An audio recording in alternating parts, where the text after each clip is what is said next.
Students, इस lecture पे हम मॉलिक्यूलर फार्मूले के बारे में डिस्कस करते हैं।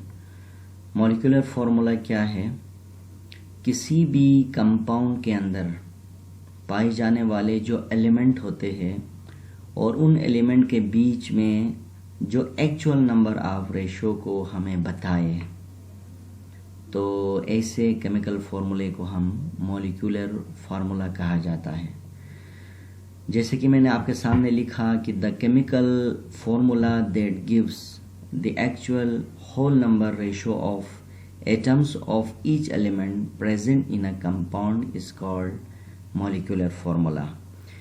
इसको हम मज़ीद अंडरस्टैंड करते हैं कि हमारे पास यहाँ पर एक एग्जाम्पल है और इस एग्जाम्पल में वाटर है। अब इस वाटर के जो फार्मूला है और वो हमारे पास क्या है? H2O है। जैसे कि इस डायग्राम पे आप देखें कि this is the water. Water एक कंपाउंड है। अब इस कंपाउंड के अंदर जो एलिमेंट्स होते हैं वो कौन से हैं? एक हमारे पास हाइड्रोजन है और दूसरा हमारे पास क्या है? ऑक्सीजन है। इनको हम एलिमेंट बोलते हैं। और फिर इन एलिमेंट के अंदर अब आप देखें कि दिस इज द एलिमेंट है और फिर इस एलिमेंट के अंदर यानी ये जो दो एलिमेंट है जिनमें से एक हाइड्रोजन है और दूसरा हमारे पास ऑक्सीजन है। अब इनके बीच में एक्चुअल नंबर ऑफ एटम क्या है?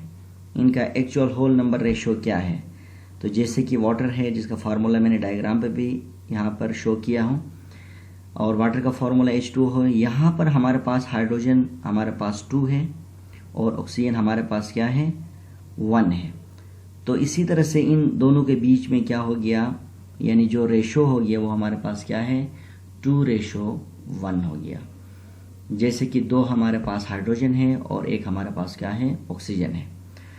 तो इसी तरह से वाटर एक कंपाउंड है, तो इस कंपाउंड के अंदर एलिमेंट्स क्या है? हाइड्रोजन है और फिर इन एलिमेंट के बीच में जो रेशो है वो हमारे पास 2:1 है।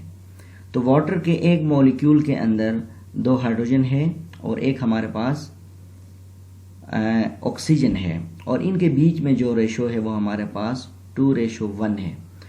तो ये फॉर्मूला हमें एक्चुअल नंबर ऑफ एटम बता रहा है वाटर के मॉलिक्यूल के अंदर। तो इस फॉर्मूले को हम कहेंगे कि मॉलिक्यूलर फार्मूला। यानी मॉलिक्यूलर फार्मूला क्या है?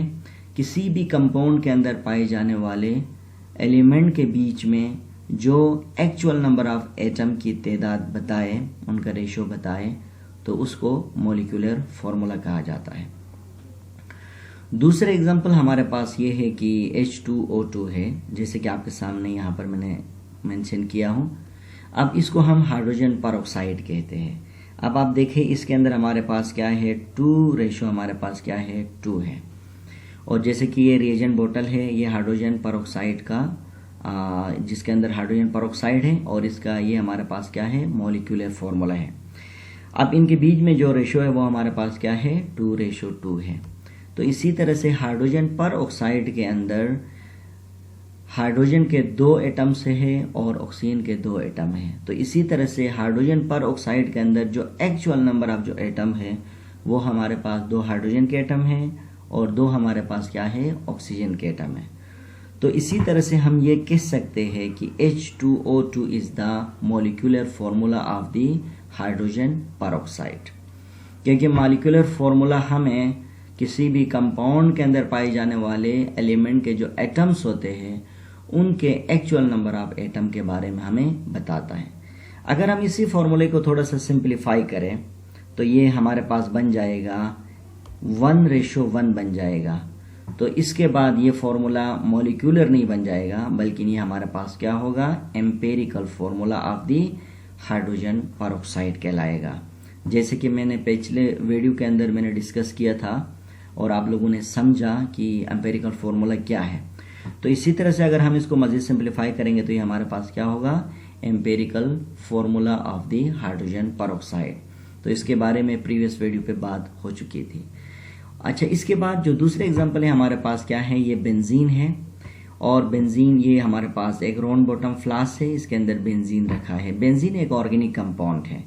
अब इसका मॉलिक्यूलर फार्मूला क्या है? C6 और हमारे पास क्या है? H6 है। तो बेंजीन के अंदर 6 कार्बन होते हैं और 6 हाइड्रोजन होते हैं। तो इनके बीच में जो रेशो होता है वो हमारे पास 6:6 होता है।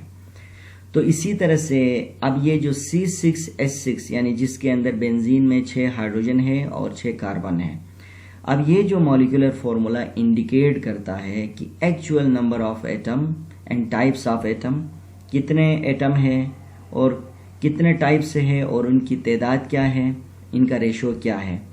तो इस फॉर्मूले से हम ये बता सकते हैं कि C6H12 यानी एक बेंजीन के मॉलिक्यूल के अंदर 6 कार्बन एटम है और 6 क्या है, हाइड्रोजन एटम है।